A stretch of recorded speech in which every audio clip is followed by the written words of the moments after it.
नमस्कार दोस्तों, मैं Satish Goswami sir.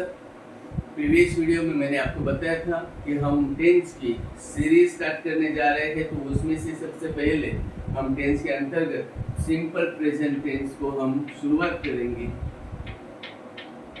Simple present tense, इसे हिंदी में सामान्य वर्तमान काल भी कहते हैं।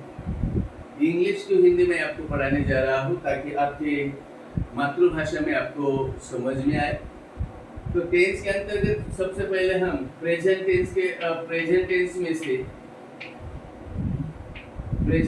में से जिसका पहला प्रकार है सिंपल प्रेजेंट टेंस को हम शुरुआत करने जा रहे हैं। सिंपल प्रेजेंट टेंस से ही हमें पता चलता है कि सामान्य रूप से सामान्य प्रक्रियाओं पर इसका आधारभूत है। जिस प्रकार से सामान्य सत्य मैंने यहाँ पर लिखा है, सामान्य सत्यों का यहाँ पर इस्तेमाल होता है।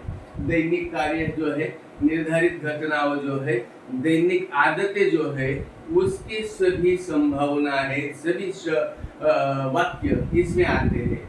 आप उदाहरण के तौर पर यहाँ पर देख सकते हैं, एक सामान्य घटना हम देखते हैं। जैसे सिंपल एक यहाँ पर हम उदाहरण लेने जा रहे हैं।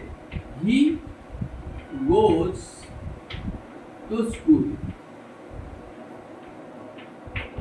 एक सिंपल सा उदाहरण है। ही गोज टू स्कूल, वह स्कूल जाता है। कैसी घटना है? सामान्य घटना है। उसी प्रकार से दूसरा और अगर हम उदाहरण देखना चाहेंगे तो बर्ड्स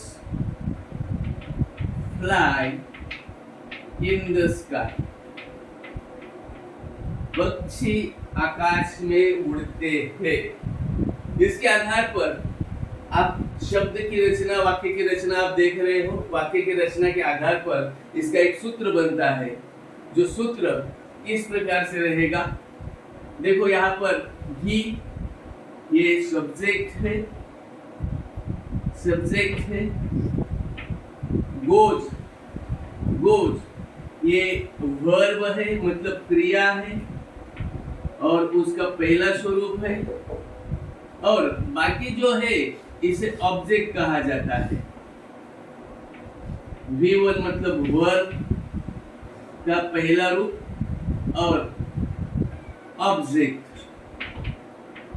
तो इसके आधार पर इसका जो फॉर्मूला बनता है वो फॉर्मूला इस प्रकार से yes plus V1 plus O, ये इसका फॉर्मूला है। अगर आप जो भी वाक्य लोगे, ये फॉर्मूले के अनुसार अगर आपका वाक्य बैठता है तो सिंपल प्रेजेंट टेंस आपके परफेक्टली ध्यान में आता है, ऐसा हम जान सकते हैं। देखो ही क्या है? सब्जेक्ट है। गोज क्या है?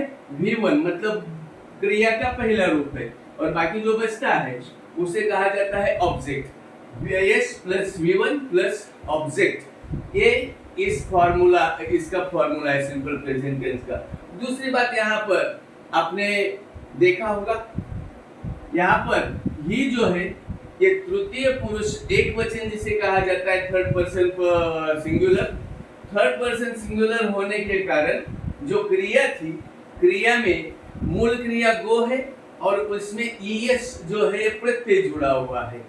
तो जब जिस वाक्य में तृतीय पुरुष एक वचन रहेगा तब क्रिया के मूल रूप में यस या ईएस प्रत्यय लगेगा। बाकी सभी वाक्य जो है एज यूजुअल रहेगा।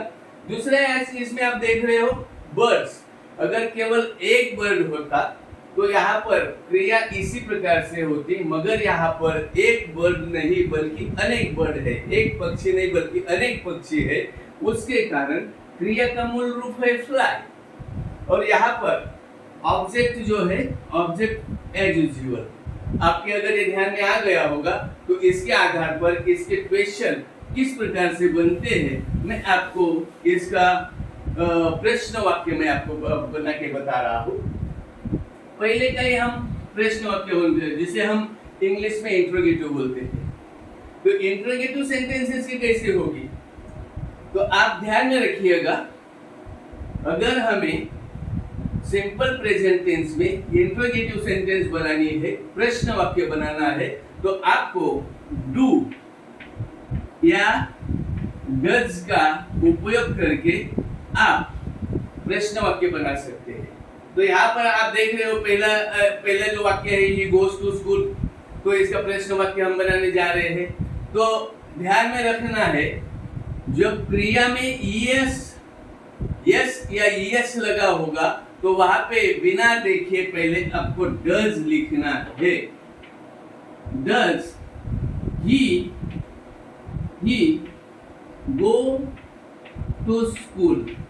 अभी एक आपके ध्यान में आएगा, जब लास्ट में यहाँ पर फुल स्टॉप है वो क्वेश्चन मार्क में बदल जाता है, और आपने देखा यहाँ पे गोस था तो गोस का केवल यहाँ पर गो है, क्योंकि ईएस जो है यहाँ पर समा गया है।